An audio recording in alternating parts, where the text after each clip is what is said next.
Actually, pwede rin kahit ganito.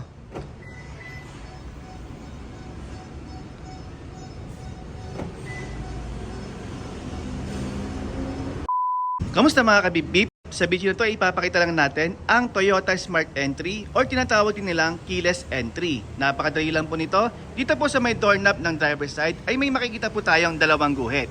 So ang kailangan lang gawin ay itapat natin yung kahit na anong daliri natin dyan. For example, ito. Yan. So yan po, nagbukas na po yung side mirror at nadinig din natin yung pag-unlock ng doorknob. So pwede na po tayong pumasok niyan. Okay.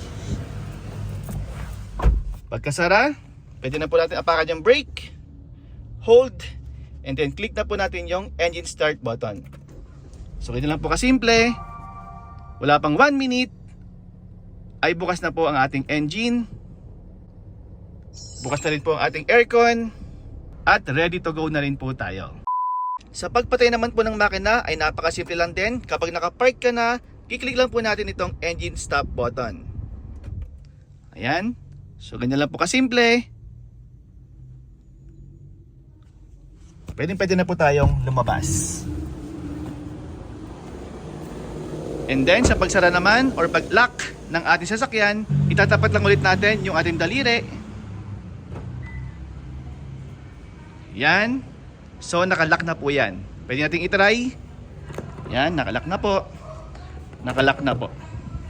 So yan po yung Toyota Smart Entry or keyless entry. Ito po yung aking pinakasusi. Pwede ka rin po dito na mag-lock, saka mag-unlock. Even yung tailgate ay pwede rin pong buksan dito.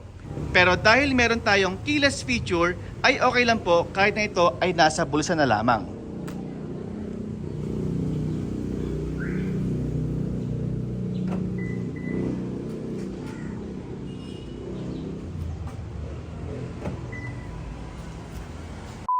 Actually, gumagana rin po siya dito sa may kabila, sa may passenger side. Yan. Pwede rin pong ilock dito. At pwede rin gawin dito sa may likuran.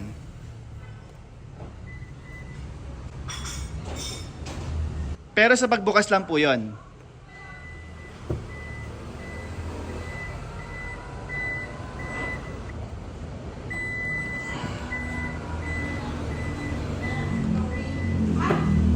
Pero sa pag-lock, hindi na po siya gagana dito sa likuran. Kasi pag pinindot po natin yan, bubukas lang po ulit siya. Okay, so sarado natin ulit.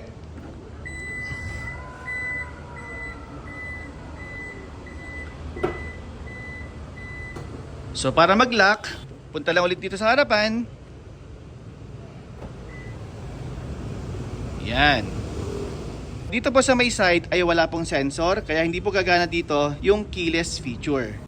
At ganyan na nga ang Smart Entry or keyless feature ng Toyota. Karamihan po sa mga new models nila ngayon ay nakaganito na. Even po sa ibang mga car brands ay naka-Smart Entry na din. So hindi na kailangan na ilabas pa ang susi para mag-unlock at lock. Kahit nasa bag at bulsa mo lang ay makakapasok ka na at mapapaandar ang makina. Pero syempre, sa ibang brands or models, minsan ay magkakaiba ng way kung paano i-operate ang Smart Entry. Pero sa akin, sa Toyota Yaris Cross ay ganito po. Sana nagustuhan nyo ang video na to. Huwag kalimutan mag-subscribe at mag-follow para laging updated sa mga new uploads ko. Until next time mga kabip, magabang lang at mag-subscribe.